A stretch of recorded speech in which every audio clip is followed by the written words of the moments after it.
다니엘서 5장 1절로 4절까지 다 같이 합독하시겠습니다. 벨사살 왕이 그의 귀족 1000명을 위하여 큰 자치를 베풀고 그 1000명 앞에서 술을 마시니라. 벨사살이 술을 마실 때에 명하여 그의 부친 느부갓네살이 예루살렘 성전에서 탈취하여 온 금, 은, 그릇을 가져오라고 명하였으니 이는 왕과 귀족들과 왕후들과 후궁들이 다 그것으로 마시려 함이었더라. 이에 예루살렘 하나님의 전 성소 중에서 탈취하여 온 금 그릇을 가져오매 왕이 그 귀족들과 왕후들과 후궁들과 더불어 그것으로 마시더라. 그들이 술을 마시고는 그 금, 은, 구리, 쇠, 나무, 돌로 만든 신들을 찬양하니라. 아멘. 그들이 술을 마시고는 금, 은, 구리, 쇠, 나무, 돌로 만든 신들을 찬양했다. 단순히 술 마셨다, 술 마신 죄다가 아니고요. 또 단순히 뭐 성전 기명을 건드렸기 때문에 그렇다는 것도 아니고요. 더 큰 죄라고 한다면, 가장 큰 죄라고 한다면 그렇게 하면서 온갖 방법, 수단 다 쓰면서 결국은 뭐 했다는 거예요? 우상을 찬양했다. 하나님께 마땅히 드려야 될 도구마저도 우상을 찬양하는 데 썼다. 이게 어찌 보면 가장 큰 죄라면은 죄를 수도 있는 거죠. 그러니까 우리가 흔히들 그냥 어떻게 성전 기명을 가지고 그렇게 할 수 있느냐, 어떻게 술을 먹을 수 있느냐, 이런 어떤 문제로 이제 자꾸 접근을 하는 경향이 있어요. 같은 본문을 보면서도 거기다가 초점을 맞춰가지고 그래서 술 먹으면 잘못됐다. 또 하나님의 성전의 기명을 함부로 건드리면 안 된다. 뭐 이런 식에다가 초점을 맞추는 경향이 많은데 지금 여기 본문의 중요한 의도는 그게 아니고, 물론 그런 것도 잘못은 잘못이죠. 그러나 그보다 더 핵심적으로 이 모든 걸 다 동원해가지고 우상을 찬양을 했다. 우상을 찬양한 게 결정타지요. 만약에 죄의 경중으로 말하면 다른 것들은 다 1, 2, 3단계인데 이거는 완전히 10단계까지 가버린 거죠. 갔으니까 그거는 도무지 용납이라는 것이 있을 수가 없는 죄가 돼버린 거죠. 자, 벨사살 왕이 그의 귀족 1000명을 위하여 큰 잔치를 베풀었다. 그리고 그 1000명 앞에서 술을 마셨다. 뭐 옛날에 보면은 임금이 새로 등극을 한다든지 아니면은 굉장히 좋은 경사일에 당연히 그런 신하들을 불러다 놓고 귀족들 앞에서 함께 술을 먹고 잔치를 벌이는 거, 이거는 어쩌면은 뭐 다반사예요. 흔히 있는 일이에요. 그래서 그 자체가 큰 뭐 죄라고 하기에는, 그것도 뭐 옳은 건 아닌데 그것 때문에 무슨 뭐 심판을 받을 만한 그런 죄는 아니에요. 여기 벨사살 왕은 누구냐면 지난주에 그 느부갓네살 꿈을 꾼 사람이 있었잖아요. 그 꿈꾼 그 느부갓네살의 아들인데, 그 느부갓네살은 원래 본 이름은 나보니두스라고 그랬죠. 나보니두스라고 그랬는데 그의 이제 아들이 되겠습니다. 역사책에는 마지막 왕이 나보니두스라고 기록이 돼 있어요. 그런데 이 성경에는 이 벨사살이 마지막 왕으로 이렇게 소개가 됩니다. 다시 말하면 왕이 뭐 딴 사람이 아니고요. 원래 나보니두스라고 하는 사람이 왕위를 계속 가지고 있었던 거예요. 있고 이 자기가 병이 들어가지고 요양을 갔잖아요. 요양을 가면서 그 왕위를 완전히 물려준 게 아니라 그 아들에게 아들이 그것을 하도록 하고 그 나보니두스 이름으로 쉽게 말하면은 왕위를 계속 유지한 거예요. 그래서 벨사살은 왕이면서도 동시에 이걸 이제 동위 섭정이라고 그래요. 같은 위를 가지고 있으면서 섭정을 하는 거죠. 섭정을. 그러니까 엄밀하게 말하면 섭정왕인 거죠. 자기가 진짜 왕이 아니라 그 우대 왕이 자기와 함께 뭐 동력을 하는 거죠. 동력. 그런 상태에 있어요. 지금 뭐 그 왕은 병 치료차 요양을 떠났고 아마 그 왕후 태후가 거기에 있지 않았을까 그렇게 짐작을 해봅니다. 왜냐하면 뒤에 보면은 또 그런 내용도 좀 나옵니다. 자, 그런데 자기는 뭐 아직 온전한 왕도 아니면서 주제넘게 아주 뭐 잔치를 벌였어요. 마치 자기가 모든 권세를 다 얻은 양 그렇게 이제 잔치를 벌였습니다.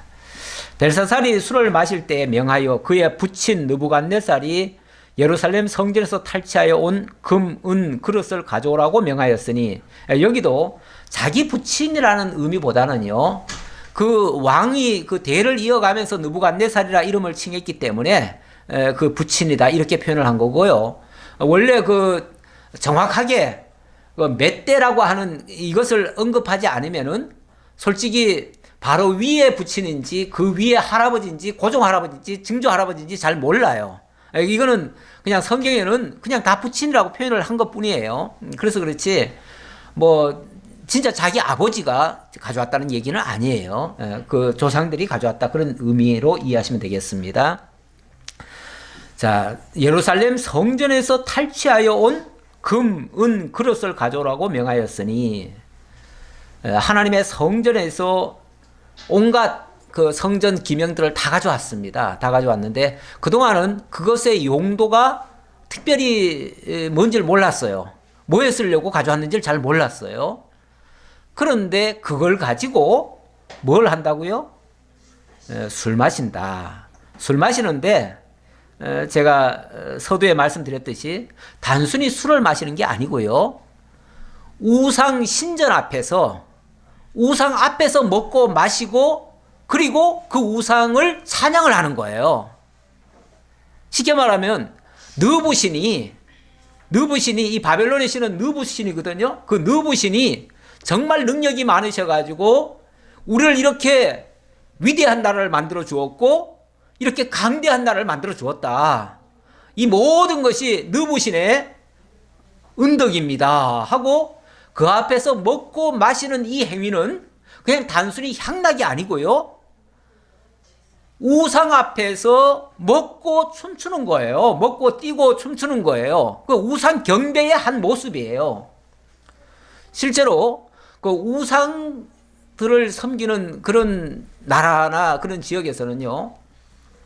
그 신들을 기쁘게 하려고 때로는 술을 마시기도 하지만 때로는 아예 그냥 벌거벗고 춤을 추기도 하고 심지어는 막 아주 문란한 그런 행동까지 하는 경향이 있어요. 그런 게 신을 즐겁게 하기 위해서 그래요. 신에게 일종의 바치는 의식이에요. 그것도 신을 찬양하고 신을 드높이고 신에게 내 몸과 마음과 내 모든 걸 다 바칩니다. 이런 뜻이에요. 그래가지고 그 옛날에 그 뭐 이집트도 그랬고 이 바벨론도 그렇고 자관 그 우상을 섬기던 그런 나라들에게는요 아주 이상한 풍습들이 있어요. 종교 신전이 아주 정말 추악한 그런 모습들이 많이 보이는데 이것도 일종의 종교 의식이다 이렇게 보셔도 됩니다. 종교 의식이다. 자, 그런데 그것을 단순히 뭐 자기 혼자 즐기려고 한 게 아니고 이는 왕과 귀족들과 왕후들과 후궁들이 다 그것으로 마시려 함이었더라. 이에 예루살렘 하나님의 전 성소 중에서 탈취하여 온 금그릇을 가져오매 왕이 그 귀족들과 왕후들과 후궁들과 더불어 그것으로 마시더라. 그들이 술을 마시고는 그 금, 은, 구리, 쇠, 나무, 돌로 만든 신들을 찬양하느라. 뭐 이방 신들의 특징은 잡동살이죠, 한마디로. 그들은 유일신이 아니에요. 원래 모든 이방 종교는 유일신은 없습니다. 유일신은 우리 여호와 하나님만을 인정하는 우리만 사실 유일신을 가지고 있지 다른 종교들은 오만 잡동사니 신을 다 만들어 놓고 그걸 또 금으로, 은으로, 동으로, 철로, 또 돌덩어리로 이렇게 표현해 놓고 그리고는 섬겨요. 그러니까 이거는 한마디로 그냥 우상을 숭배하는 모습이었다라는 말입니다. 자, 이렇게 엄청난 이렇게 범죄를 잘못을 지금 하고 있는데 참 무식하면 용감한 거예요. 무식해서 이렇게 용감한 행동들을 하는 거예요. 정말 하루 강아지 범무서운 줄 모르고 그의 아버지 나보니두스도 어찌 보면 좀 교만하게 행동하다가 지금 병을 얻어가지고 미치광이가 돼가지고 지금 요양을 떠나고 어찌 보면 왕위를 지금 계승을 못하고 있는 중인데 정신 못 차리는 거죠. 그 아들도 그런 어떻게 보면 잘못된 전철을 보이고 있는 거죠. 아버지가 교만하다가 결국은 쫓겨났는데 그냥 좋게 말하면 병들었지만 하나님의 기준으로 말하면 하나님이 쫓아냈다 그랬잖아요. 쫓아냈다. 들판으로 쫓아내가지고 풀을 먹고 살았다 그랬는데 좋게 말하면은 질병 요양차 간 거고요. 그 성경 그대로 표현하면은 하나님이 쫓아내신 거예요. 쫓아냈는데 그런 어떤 교만한 행동, 무식한 행동을 반복한다는 거는 정말 어리석기 짝이 없지요.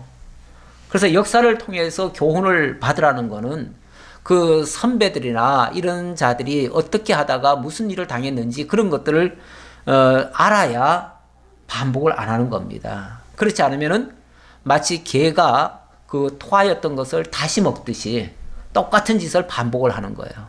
우리 가끔 왜 그런 생각 들 때가 있잖아요. 역대 정권들, 우리나라만 해도 역대 정권들이 한 번도 성공한 적이 없대요. 한 번도. 물론 나름대로는 다 열심히 하고 다 했는데 결과를 놓고 보면은 한 번도 성공을 못 했대요. 그러면은 그 선왕들이 주권자가 잘못했으면 그 다음 사람은 뭐 하면 되는 거예요? 그걸 거울 삼으면 되잖아요. 그걸 경계를 삼으면 될 텐데 경계를 삼는 게 아니라 형태만 바꿔가지고 똑같은 짓을 또 하는 거예요. 그러니까 이게 사람이 꼭 진짜 토해놓은 걸 갖다가 또 먹는, 개가 토했던 걸 다시 먹는 그 꼴이에요. 미련을 하면은 항상 그런 현상이 또 발생이 돼요. 그러니까 나중에 가보면 또 그런 되풀이 했다는 것이 증명이 돼요. 세상이 다 그렇습니다. 뭐 누구를 탓한 게 아니라 세상이 다 그렇다. 그때에 사람의 손가락들이 나타나서 왕궁, 촛대, 맞은편, 석회벽에 글자를 쓰는데 왕이 그 글자 쓰는 손가락을 본지라. 이제 뭐 술을 먹고 했으니까 굉장히 기분도 좋고 다 함께 기쁘게 막 즐겁게 했으니까 아마 이걸 통해서 자기네 신들도 기뻐할 것이고 그렇기 때문에 우리도 기쁘고 그래서 우리의 영광이 이제 대대에 이제 만천하에 이렇게 선포될 거다라고 기대를 했겠지요. 그래서 굉장히 즐거웠는데 갑자기 저쪽 벽에서 흰 석회벽인데 거기에 갑자기 손가락이 하나 더욱 나타나더니만 글자를 막 쓰기 시작하는 거예요. 글자가 막 써져요. 손가락이 하나가. 얼마나 놀랐겠어요. 아니 사람이 누가 와가지고 써도 아주 막 그냥 충격받을 만한데 손가락만 덜렁 나오더니 막 쓰기 시작해요. 다 놀랬죠, 뭐. 다 놀랬죠. 이에 왕의 즐기던 얼굴빛이 변하고 그 생각이 번민하여 넓적다리 마디가 녹는 듯하고 그의 무릎이 서로 부딪힌지라. 우리가 벌벌 떨릴 때 있잖아요. 벌벌 떨릴 때의 그 표현이죠. 이걸 이제 글로 옮겨 놓으니까 이렇게 나왔네요. 온몸이 막 다 사시나무 떨리듯이 떨려버리는 거죠. 원래 넓적다리라 그러면은 든든하게 자기를 지탱해주는 그런 건데 그 든든하던 것조차도 부들부들 떨려가지고 사시나무 떨듯이 떨려가지고 막 부딪히는 소리가 날 정도였다. 얼마나 기겁을 할 정도였죠. 기겁을. 왕이 크게 소리 질러 그래서 막 깜짝 놀래가지고 소리를 막 지르는 거죠. 저게 뭐냐 그러면서 이제 소리 질렀겠죠. 질러 술객과 갈대아 술사와 점쟁이를 불러오게 하고 바벨론의 지혜자들에게 말하되 누구를 막론하고 이 글자를 읽고 그 해석을 내게 보이면 자주색 옷을 입히고 금사슬을 그의 목에 걸어주리니 그를 나라의 셋째 통치자로 삼으리라 하니라. 얼마나 다급했든지 막 다 불러오라 그랬죠. 뭐 도대체 이게 무슨 영문이냐, 도대체 뭐냐 이게. 그래가지고 이 사실을 빨리 읽고 알려달라 그 얘기죠. 알려주고 제대로 알려주는 자가 있다면 이렇게 셋째 치리자를 삼겠다라고 얘기를 했는데, 그 말은 처음에는 분명히 불렀겠죠. 불렀는데 다들 놀래기만 하지 답을 못하는 거예요. 말을 못하는 거예요. 몰라서 못했는지 알아도 못했는지. 사실은 알아도 얘기할 수 있을까요, 없을까요? 알아도 못할 말이에요. 이런 말은. 이런 말 했다가 잘못하면 뭐가 돼요? 자기 목이 떨어질 판이에요. 예. 만약에 이 글자가, 물론 그 글자를 제대로 알지도 못했을 거예요. 못했겠지만 이게 왜냐하면 그 자국어로 기록된 그 표현이 아니에요. 예. 그래서 혹시 몰랐을 수도 있고, 설령 알았다고 해도 알았 사람이 있을 수도 있겠죠. 알았다고 해도 그 말을 차마 못하는 거죠. 왜냐하면 그 말이 나중에 이제 다니엘이 설명을 하는 걸 보면 그 말은 도저히 그 당사자 앞에서는 할 수 없는 말이에요. 한마디로 당신 끝났어 이 말인데 당신 끝났어. 당신 끝나고 이제 새로운 나라가 시작될 거야. 이런 얘기인데요. 완전히 이 나라는 망한다라는 얘기예요. 그런 얘기를 어떻게 감히 왕 앞에서 선뜻 얘기할 수 있겠어요. 그럼 목을 내놓은 사람이라 할 수 있죠. 그러니까 말을 못하니까 이 사람은, 이 왕은 이제 답답하니까 이제 그 말까지 했겠죠. 누구든지 바르게 이 사실만 알려준다면 설마 자기 얘기는 아닐 줄 알고요. 나라가 망한다 소리까지는 기대 못했겠죠. 생각도 못했겠죠. 그래서 이런 이야기까지 했습니다. 그러면서 자주색 옷을 입히고 금사슬을 그의 목에 걸고 나라의 셋째 통치자로 삼겠다. 일단 자주색 옷을 입힌다는 거는, 자주색 옷을 누가 입어요? 왕이나 아니면 총리나 뭐 이런 사람들이 입는 거예요. 언젠가 그 중국에서 보니까요, 그 베이징에 전부 다 건물이, 옛날 건물, 고건물은 전부 다 회색이에요. 거기에 색깔이 들어간 집은 하나도 없어요. 왜 색칠도 안 하느냐 그랬더니 여기는 색칠 절대 못 한대요. 왜냐하면 예를 들어서 원래 중국 사람들은 빨간색을 좋아하고 금색을 좋아해요. 그래서 그런 색을 칠하기를 되게 좋아하거든요. 집도 칠하기를 좋아하는데 거기는 절대 칠할 수가 없대요. 왜 그러냐면 옛날에 그 높은 지위에 있는 사람 또는 그 왕족, 왕 이런 사람들만 그런 색깔을 칠하고 나머지는 일체 그런 색을 못하게 했대요. 그래서 이 색이라고 하는 거는 어떤 신분을 나타내기도 해요. 그런 의미예요. 그리고 그 다음에는 또 금사슬을 목에 걸어줬다. 이것도 높은 신분을 지금 인정하는 거죠. 뿐만 아니라 그를 나라의 셋째 통치자로 삼겠다. 이 셋째 통치자란 말, 요거 잘 이해해 보세요. 왜 셋째 통치자일까요? 예. 맞아요. 이 당시에 실제 왕은 누구냐면은 아버지 나보니두스예요. 그리고 두 번째는요, 지금 벨사살이잖아요. 그 다음에 치리자는, 그러니까 나 밑에, 자기 위에 올라가면 안 되니까 자기 밑에서는 자관 모든 사람들보다는 최고로 높은 자리. 그러나 왕위는 줄 수가 없으니까 그래서 셋째 치리자로 삼겠다라고 얘기를 한 거죠. 그래서 이 벨사살의 그 당시에 실제 왕은 나보니두스라는 것도 이 부분도 다시 한번 증명을 하는 말씀이 되겠습니다. 자, 그때에 왕의 지혜자가 다 들어왔으나 능히 그 글자를 읽지 못하며 그 해석을 왕께 알려주지 못하는지라. 그러므로 벨사살 왕이 크게 번민하여 그의 얼굴 빛이 변하였고 귀족들도 다 놀라니라. 아마 지혜자들이 들어오면 최소한 그게 무슨 뜻인지는 알 테고 그렇게 되면 문제가 해결될 거라고 생각을 했을 텐데 아니 와가지고 한결같이 모르겠다는 거예요. 모르겠다. 도대체 이건 뭔지 모르겠다. 그러니 이건 더 심각한 얘기예요. 아니 뭐 내용이라도 알아야 좀 뭔가 대책을 세우든지 뭔가 대안이 있을 텐데 문제가 해결이 될 텐데 도대체 뭔지도 모르겠다고 다들 얘기를 하니까 이게 더 답답한 거죠. 그래서 너무너무 번민에 빠졌다는 거예요. 참 이 대책 없는 것보다 더 답답한 건 없습니다. 차라리 어려우면 어렵다고 얘기하는 게 좋고요. 세상에서도 뭐 경제 지표라든지 뭐라든지 미래에 대한 어느 정도 불확실성이 걷어지면 괜찮습니다. 좀 어렵더라도 괜찮아요. 그런데 그런 게 안 걷어지면요. 진짜 계속 불안한 거예요. 모든 사람들이 다 불안해요. 진짜 어떻게 될지 모르니까. 이 모른다는 것만큼 불안한 게 없어요. 사람들은 그래서 정말 뭐든지 알고 싶고 그래서 정 모르면은 점쟁이라도 찾아가죠. 점쟁이라도 찾아가가지고 물어보기도 하는데 정 답답하니까 그렇게 하는데 그래가지고는 답이 안 나오지요.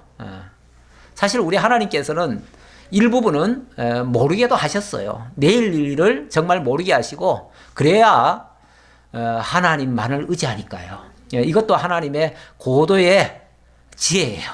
우리 하나님이 우리에게 모든 걸 다 알려주고 행동하시는 게 아니고 때때로 당신을 의지하게 하시려고 어떤 것들은 모르게도 하셔요. 그래야 우리가 겸손하지. 우리가 언제 어떻게 살다가 어떻게 죽을지 다 알면은 그때까지는 마음 놓고 살다가 그때만 반짝 잘 살려고 하죠. 그러는데 그러면 안 되는 거죠. 10절 왕과 그 귀족들의 말로 말미암아 잔치하는 궁에 들어왔더니 이에 말하여 이르되 왕이여 만수무강하옵소서 왕의 생각을 번민하게 하지 말며 얼굴빛을 변할 것도 아니니이다. 이 말은 뭐예요? 왕이여 걱정하지 마세요. 그 말이잖아요. 걱정하지 마세요. 여기 왕비라고 표현이 되어 있는데 이 왕비라는 말 아니 앞에서 같이 술 먹고 같이 즐기던 사람들이 누구예요? 왕후, 후궁 같이 했잖아요. 그럼 여기에 왕비는 또 뭘까요? 자기 부인 중에 하나일까요? 예. 여기 사실 먼저 성경에는요, 요걸 태우라고 번역이 돼 있어요. 태우라고 번역이 됐는데 이번에는 이걸 왕비라고 번역을 해놨네요. 그럼 왕비면은 자기 부인인 것처럼 이렇게 표현이 돼 있는데 실제로는 자기 부인이 아니고 자기 부인은 지금 옆에서 지금 같이 잔치 먹고 같이 지금 놀고 있었어요. 그런데 이 깜짝 놀랄 소식을 듣고 지금 왕궁이 발칵 뒤집힌 거예요. 지금 막 다 이거 해석할 자 불러와라 뭐 하라 하니까 막 다 난리가 난 거예요. 지금 난리가 나니까 누가 들어온 거예요? 태우가 들어온 거예요. 태우가 그 소식 듣고 지금 막 왕궁 안이 지금 난리가 났다 발칵 뒤집혔다 하니까 태우가 들어와 가지고 왕을 지금 안도시키는 말이에요. 왕이요 걱정하지 마세요. 아니 무슨 문제인지는 모르겠지만 자꾸 문제는 심각하겠죠. 심각하지만 그러나 우리에게는 걱정할 필요가 없습니다. 왜냐하면 정말 지혜자가 하나 있습니다. 그 사람 불러오면 이 문제도 해결될 겁니다. 어떻게 그런 말을 할 수 있죠? 그 선왕의 부인이니까 뭘 아는 거예요? 이 다니엘의 그 지혜와 그 정말 영특함을 아는 거예요. 이미 선왕도 그 어려운 일이 있었잖아요. 그 어려운 일을 그 다니엘이 와가지고 그 문제에 대한 답을 줬잖아요. 물론 뭐 선왕도 그대로 못해가지고 나중에는 쫓겨나고 뭐 난리가 났지만은 어쨌든 최소한 그 문제는 알았잖아요.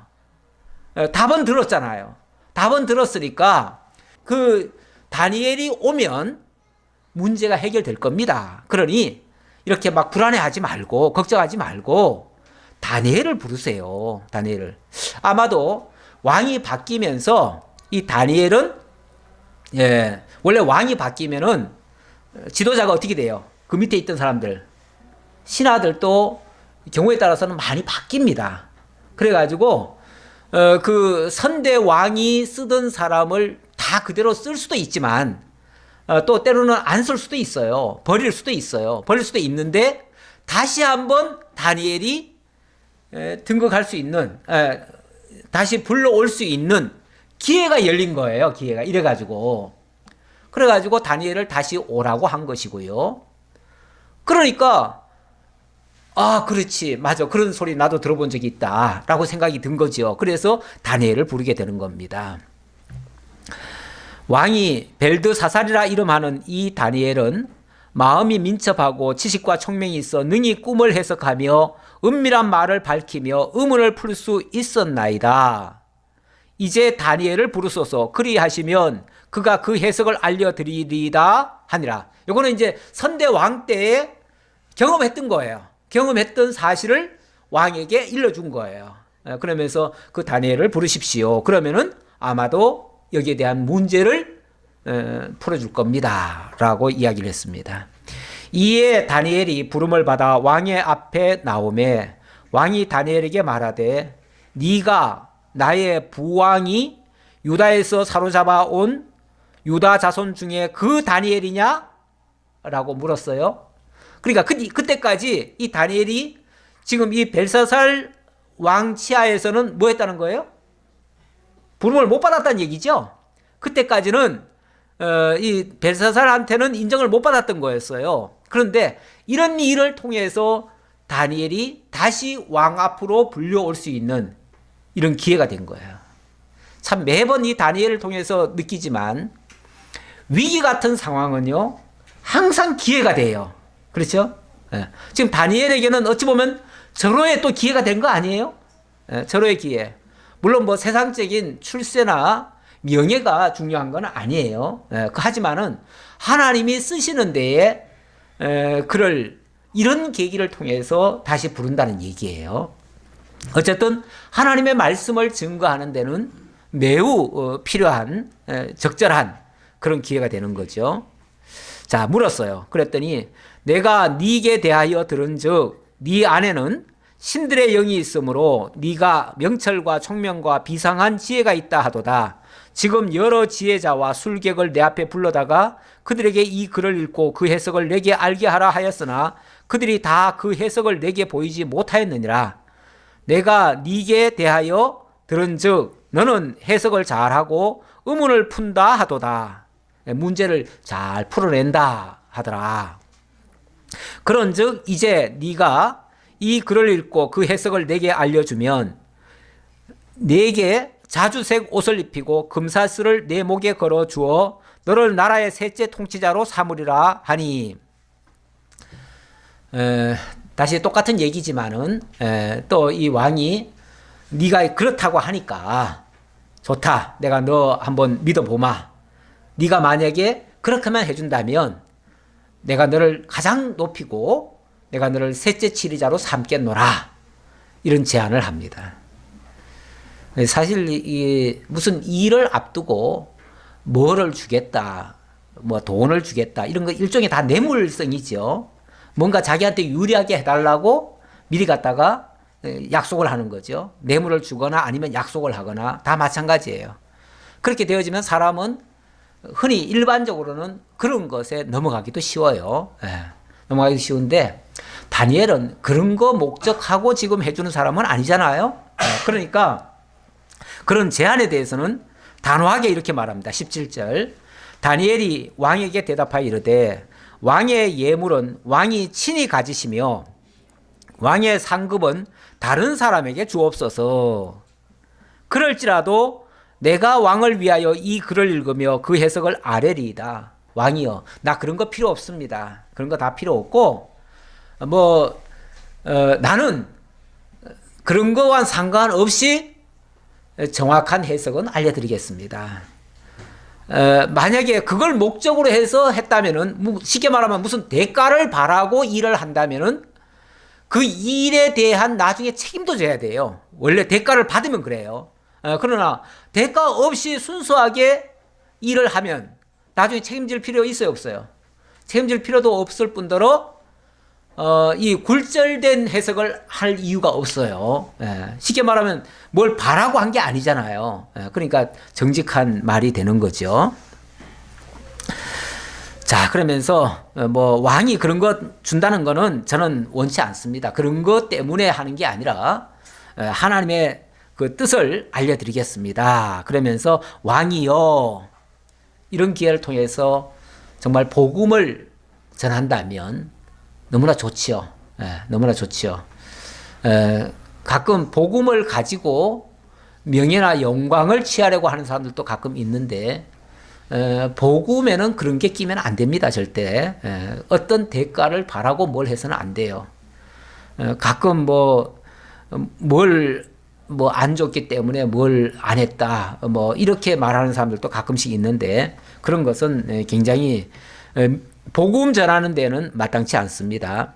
왕이여, 지극히 높으신 하나님이 왕에 붙인 느부갓네살에게 나라와 큰 권세와 영광과 위엄을 주셨고, 그에게 큰 권세를 주셨으므로 백성들과 나라들과 언어가 다른 모든 사람들이 그의 앞에서 떨며 두려워하였으며, 그는 임의로 죽이며 임의로 살리며 임의로 높이며 임의로 낮추었더니, 그가 마음이 높아지며 뜻이 완악하여 교만을 행함으로 그의 왕위가 패한 바 되며 그의 영광을 빼앗기고 사람 중에서 쫓겨나서 그의 마음이 들짐승의 마음과 같았고, 또 들나귀와 함께 살며 또 소처럼 풀을 먹으며 그의 몸이 하늘 이슬에 젖었으며, 지극히 높으신 하나님이 사람 나라를 다스리시며 자기의 뜻대로 누구든지 그 자리에 세우시는 줄을 알기에 이르렀나이다. 사실 이거 못할 말입니다. 왕 앞에서 감히 이런 말을, 선대왕의 어찌 보면 약한 부분을 그걸 파헤치면서 정확하게 설명해 주는 거. 이 말 한마디로 말하면 뭐예요? 하나님이 선대왕에게 모든 영광과 명예와 모든 걸 다 줬다. 마음대로 할 수 있도록 했다. 다만 하나님 앞에 겸손하게 행동하라고 했다. 그걸 자기의 능력이라고 생각하지 말고 하나님이 주셨음을 알고 하나님 앞에 겸손하라고 했다. 그런데 다 내가 하다가 다 자기 영광인 줄 알고 함부로 자기 영광을 취하다가 결국 하나님께로부터 쫓겨났다. 그래가지고 들판에서 지금 풀 먹고 살지 않느냐, 지금 그 얘기예요. 하나님 앞에서 자기 분수 못 지키고 겸손할 줄 모르고 이런 실수한다면, 이건 지금 선대왕을 얘기하는 거지만 누구한테 하는 말이에요? 왕, 당신도 이 모든 역사가 하나님이 해주셨다는 사실을 기억하지 못하고 마치 당신의 영광인 줄 알고, 또 아니면은 아까 이렇게 술 먹고 이렇게 한 짓이 지금 누구 앞에서 한 거라고요? 우상 앞에서 했어요. 우상 앞에서 했다는 말은 이 모든 영광을 하늘의 하나님께 돌리는 게 아니라 저 우상한테 지금 돌리고 있어요. 그러니 지금 왕이 지금 한 거는 하늘의 하나님을 생각지 못하고, 선대왕도 그것 때문에 망했는데 그 똑같은 전철을 지금 밟고 있습니다. 어떻게 하나님이 주신 이 영광을 갖다가, 이 영화를 갖다가 저 우상에게 돌릴 수가 있습니까? 지금 이 얘기예요. 엄청난 지금 책망이에요, 지금. 감히 이런 말을 누가 하겠어요? 왕 한 번 성질 건드려 놓으면 바로 저럼 죽여라 그러면 바로 끝장인데. 그래서 아까 다니엘이 그런 거예요. 나 뭐 안 받겠습니다, 그 말이에요. 뭘 받으면은 그거 받고 자기 뜻을 굽힐 수밖에 없으니까요. 원래 뇌물이라고 하는 거는요, 먹는 순간부터 이렇게 휘어져요. 생각도 휘어지고 모든 게 다 바뀌어요. 그래서 바른 말을 못해요, 절대. 뇌물 먹은 순간부터는 바른 말 절대 못합니다. 그래서 안 먹겠다는 거였고요. 그래서 지금 있는 그대로를 다 얘기하는 거예요. 할 수 있는 거예요.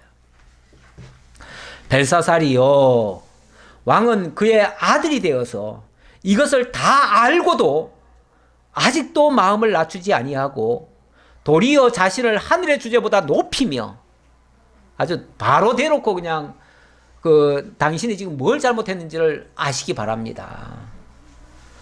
선대왕이 그렇게 어찌 보면 교만하게 행동하다가 하나님께로부터 지금 진노를 받았음에도 그걸 뻔히 알면서 그 짓을 당신도 지금 똑같이 하지 않습니까? 오히려 그 영광을 지금 자기 스스로 취하는 것도 아니고 그걸 갖다가 또 우상한테 갖다 바칩니까? 그 말이죠. 갖다 바칩니까? 그러면서 하늘의 주제보다 높이며 그의 성전 그릇을 왕 앞으로 가져다가 왕과 귀족들과 왕후들과 후궁들이 다 그것으로 술을 마시고 왕이 또 보지도 듣지도 알지도 못하는 금, 은, 구리, 새와 나무, 돌로 만든 신상들을 찬양하고 도리어 왕의 호흡을 주장하시고 왕의 모든 길을 작정하시는 하나님께는 영광을 돌리지 아니한지라. 결정타는 그거지요. 다른 우상에게 다 돌리고 진짜 당신에게 준 그 모든 영광을 준 그 하나님께는 하나도 영광을 안 돌리더라. 하나님 알지도 못하더라.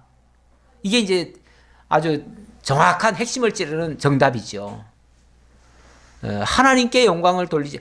이 세상의 모든 권세도 사실은 다, 아니 권세 자체가 나쁜 겁니까? 이 세상에 어떤 나라에 큰 권세가 주어졌다. 그게 잘못입니까? 그건 잘못이 아니에요. 그게 하나님이 주신 줄 알고 그걸 가지고 하나님의 선한 일에 사용만 되어진다면 그 권세는 굉장히 좋은 거예요. 그래서 어느 나라가 크기 때문에 그 나쁘다 이거는 아니에요. 그런 건 절대 아닌데, 그게 만약에 자기에게 영광을 돌리고 하나님께 돌리지 않고 하나님께 돌아갈 거를 자기가 취해버리면은 이거는 엄청난 죄악이 되는 거예요. 그러다가 세상의 모든 왕들이나 그 제국들이 다 망했어요. 역사를 보면 그래요, 다. 이것도 아주 대표적인 그 케이스입니다. 이러므로 그의 앞에서 이 손가락이 나와서 이 글을 기록하였나이다. 자, 그러면서 이제 본론을 얘기합니다. 지금까지는 이렇게 이런 것들이 나오게 된 어떤 동기, 그 이유를 지금 설명한 거예요. 당신이 이랬기 때문에 하나님이 그거 깨우쳐 주려고 지금 이런 역사가 일어난 겁니다. 자, 그렇게 이제 서두를 얘기 꺼냈고, 이제 본론을 얘기하는 거예요. 본론은 이제 그 글자의 내용이죠. 글자의 내용을 설명합니다. 기록된 글자는 이것이니 곧 메네 데겔 우바르신. 이게 이제 그 나라 말이 아니기 때문에요. 그 나라 사람으로서는 이 말이 무슨 말인지 사실은 잘 모를 수 있어요. 이건 다른 나라 언어라고 그러더라고요. 이 언어는. 그 글을 해석하건대, 그러면서 이제 해석을 해줍니다. 메네는 하나님이 이미 왕의 나라의 시대를 세워서 그것을 끝나게 하셨다 함이라. 자, 메네 데겔 우바르신 그랬는데, 메네는 하나님의 왕의 나라의 시대가 끝났다라는 말이에요. 왕은 끝났습니다. 이제 왕의 시대는 끝났습니다라는 얘기예요. 그 다음 데겔은 왕을 저울에 달아보니 부족함이 보였다 함이요. 이 저울이라고 하는 건 어떤 기준이죠. 기준인데 하나님의 어떤 심판의 기준에 이게 걸린 거예요. 그 심판의 기준에 걸린 거예요. 그래서 마치 뭐 저울이나 이런 것처럼 이렇게 달아보는데 이하면은 심판의 대상이 돼버리는 거죠. 그 이상이면은 괜찮은데 그게 이제 미달된 거죠. 그래가지고 이제 심판의 대상이 되었습니다. 그리고 베레스는 왕의 나라가 나뉘어서 메대와 바사 사람에게 준바되었다 함이니이다 하니. 왕의 나라가 나뉜다. 일단은 앞에는 끝났다라고 했으니까 왕의 시대가 끝났다. 결국 바벨론 제국에서는 왕이 없어진다 그 얘기고, 그리고 그 나라는 이제 그럼 어떻게 되느냐? 그 나라는 두 조각 나가지고 메대와 바사라고 하는 나라에 주어질 것이다 라고 얘기를 합니다. 아주 구체적으로 얘기를 해요. 메대와 바사라고 하는 나라에 주어질 것입니다. 참 심각한 말이죠. 메대와 바사라고 주어진다고 했습니다. 근데 이 말은 사실 이 말 정도 나오면은 우리 생각 같으면 반응이 어떻게 나올 것 같아요? 저런 말도 안 되는 소리를 한다. 저럼 당장 죽여라. 이렇게 나올 것 같은데 앞에서 자기가 또 큰 소리 친 게 있기도 했지요. 네가 이 사실 정확하게만 알려준다면 내가 너를 높은 지위에 올리고 셋째 7일자를 삼겠다라고 했잖아요. 예. 그게 이제 공언을 한 거예요. 공언을 했으니까. 그리고 이 말 속에는요, 또 무슨 의미가 또 담겨져 있냐면, 자, 모든 문제라고 하는 거는 그 문제라고 하는 것의 답을 알고 그 답을 만약에 바르게 쓰기만 하면 뭐가 되죠? 정답. 문제는 해결이 되잖아요. 해결이 된다는 말은 다시 말하면 회개할 기회가 되는 거예요. 다시 살아날 수 있는 기회가 되는 거예요. 그러니까 지금 이 말을 한 것은 지금이라도 어찌 보면 왕이요, 정말 진심으로 뉘우치고 진심으로 회개하고 정말 통곡하듯이 하고 그리고 정말 하나님 앞에 잘못을 인정한다면 뭐 할 수 있다는 얘기가 되죠? 회복될 수 있다고 하는 하나의 가능성을 주잖아요. 그렇다고 해가지고 회복되겠어요? 이 사람이 뭐 회개하고 뉘우치고 그래서 돌아오겠어요? 이미 끝났다라고 지금 서론적으로 얘기했는데 하지만 하나님께서는 마지막 순간까지 뭘 하십니까? 기회를 줘요. 하나님은 기회를 줘요. 먼저 선왕에게도 사실 똑같아요. 공식은 똑같아요. 선왕에게도 어떻게 했습니까? 선왕에게도 그렇게 이제 내가 그러니까 하나님께서 바로 이제 그 어떤 당신이 쉽게 말하면 미쳐가지고 저 바깥에 나가서 풀을 뜯어먹고 살게 될 겁니다. 이런 얘기 했잖아요. 그래 놓고 뭐라고 그랬냐면 그 문제 해결책을 준 적이 있어요. 그 문제 해결책이 뭐냐면은 4장 27절 한번 보실래요? 4장 27절에 보면 그런즉 왕이여 내가 아뢰는 것을 받으시고 공의를 행함으로 죄를 사하고 가난한 자를 긍휼히 여김으로 죄악을 사하소서. 그리하시면 왕의 평안함이 혹시 장구하리이다. 혹시 왕이 이렇게 할 수만 있다면 그 말이죠.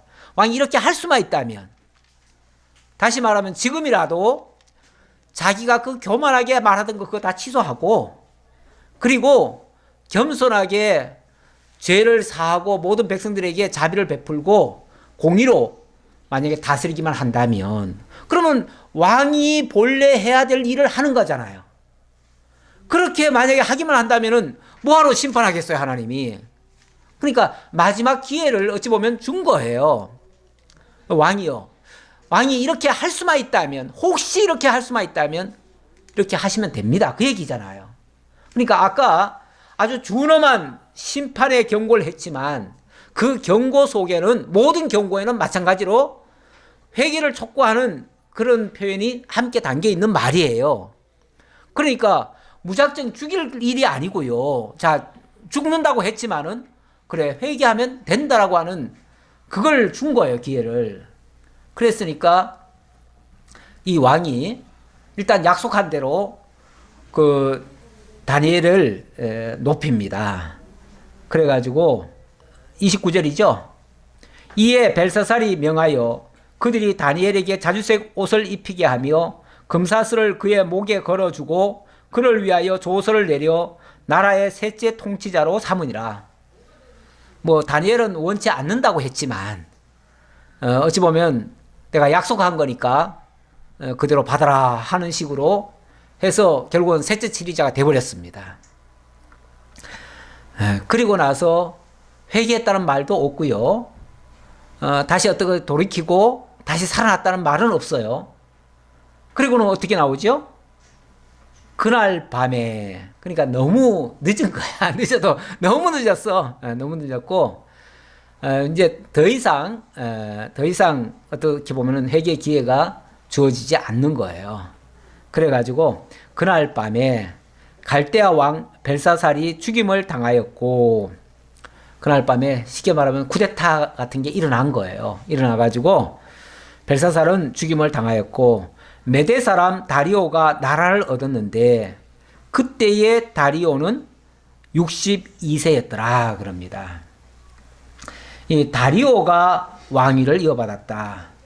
그런데 이 역사책에 보면은 이게 이제 메대와 바사에게 나라가 나뉘어서 넘어간다 그랬잖아요. 실제로 메대 제국에서는 다리오고요. 또 이 바사 제국에서는 고레스입니다. 고레스인데 고레스와 메대 이 다리오의 관계는 뭐냐면은 다리오의 사위예요, 사위. 사위고 원래는 사위가 되기 전에는 원래 숙부예요, 숙부. 숙부였는데 이 바사의 이 고레스가 어렸을 때는 이 다리오 왕궁에서 자랐다고 그래요. 자랐는데 나중에는 이제 사위가 된 거예요. 그래가지고 공식적으로는 이제 각각의 나라였죠. 각각의 나라지만은 쉽게 말하면 장서관계예요. 그래서 장인과 사위가 각각의 나라를 다스렸던 거예요. 그런데 이 바벨론이 너무나 거대했잖아요. 근데 그 바벨론을 치는 데는 이 장인과 사위가 힘을 모은 거예요. 모아가지고 함께 그 나라를 바벨론을 친 거예요. 치고 아무래도 먼저 누가 어른이에요? 다리오가 어른이잖아요. 메대가 아무래도 더 큰 나라고 그 당시는 그러니까 그 장인 이 다리오가 왕위를 맡은 거예요. 그래서 먼저 다리오가 왕이 되고 그리고 이 다리오는요 사실은 한 2년 정도 왕위에 있다가 죽습니다. 62세에 왕이 됐다고 하는데 62세에 왕이 된 다음에 64세에 죽어요. 그러니까 그 다음에는 자연스럽게 누구한테 넘어가겠어요? 고레스한테로 넘어가는 거죠. 그래서 고레스한테 넘어갈 때는 이게 통일이 돼버려요. 메대와 바사 제국이 쉽게 말하면 이제 페르시아 제국이 되는 거죠. 이렇게 돼가지고 이제 결국은 이제 페르시아로 이제 완전히 통일이 되는 거죠. 일단은 나라가 둘로 나뉘어가지고 한 나라가 둘로 나뉘어가지고 두 나라가 통치하다가 한 나라로 나중에는 통일이 되어진다. 그런 얘기예요. 이건 이제 역사에 나오는 이야기인데 실제 성경도 그렇게 소개가 되고 있습니다. 그래서 그 다음 이제 다음 6장으로 넘어가면 이제 다리오가 다스리는 이제 시대가 나오고요. 이 다리오 시대 때도 또 엄청난 그런 많은 하나님의 약속의 말씀들이 있습니다.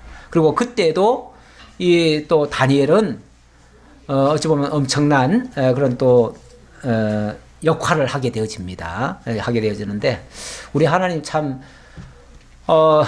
나라 그러니까 임금이 몇 번 바뀌고 또 심지어는 나라까지 바뀌는데도 여전히 등용이 되어 가지고 쓰임을 받고 그래서 나중에 이스라엘이 회복되어지는데도 큰 역할을 하게 되어지는 이러한 다니엘의 역할입니다. 오늘 우리 하나님이 당신의 사람은 어떤 위기에서도 정말 당신의 뜻을 이루어 가는데 사용하시고 전화위복으로 만들어 가시는 이러한 섭리가 있음을 깨닫게 되어집니다. 우리도 세상 살아가는데 여러 가지 어려운 일들이 많이 있겠지만 그럴 때마다 오히려 하나님의 영광을 발견할 수 있는 그런 기회인 줄 알고 감사하고 또 무슨 일이 잘 됐을 때는 하나님께 영광을 돌리고 이렇게 지혜롭게 살아갔으면 좋겠습니다. 아버지 하나님 감사합니다. 하나님 살아계셔서 제국들의 흥망성쇠까지 친히 주관하시고 다스려 가시는 것을 깨닫습니다. 그 와중에 어려운 환경에 처했던 이스라엘 언약 자손들 현실적으로는 정말 망할 것 같은 그런 환경이었지만 그러나 하나님 절대로 망하게 하지 아니하시고 위기가 오히려 기회가 되게 하시고 그 일을 통해서 하나님의 능력과 하나님의 영광을 드러내신다는 이 놀라운 사실을 저희들에게 알려주셨습니다. 우리의 삶 속에서도 하나님이 살아계시고 하나님이 함께 하시며 하나님이 역사를 이루어 가시는 그 일에 우리도 쓰임받고 하나님 찬양하고 영광 돌리는 진정한 성도의 삶이 될 수 있도록 함께 해 주옵소서. 감사드리옵고 예수님의 이름으로 기도하옵나이다. 아멘.